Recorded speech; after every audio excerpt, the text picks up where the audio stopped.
In today's video, I'm going to teach you how to customize Gohighlevel Calendar CSS.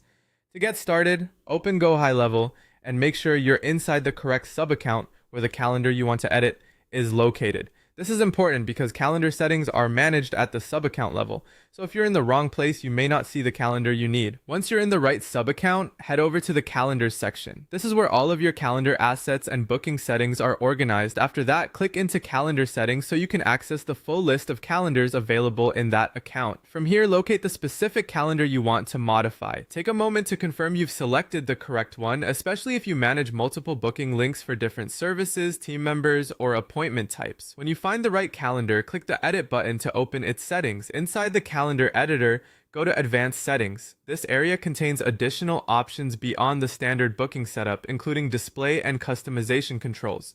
Next, click on Widget Appearance. In some cases, you may see this under the Customizations tab, depending on the layout you're working with. Before adding any code, make sure your widget style is set to Neo. This step matters because the older Classic template does not support custom code overrides the same way.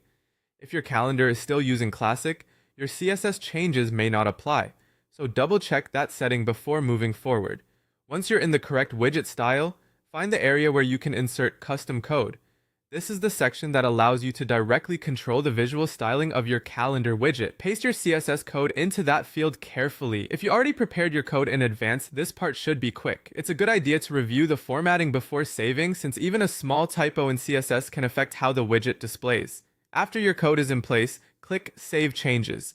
That will apply the customization to your calendar widget.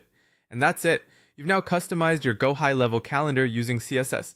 If you're making visual changes, it can be helpful to preview the widget afterward and refresh the page if needed, just to confirm everything is displaying the way you expect. With this method, you can make your booking experience feel much more aligned with your brand and overall website design.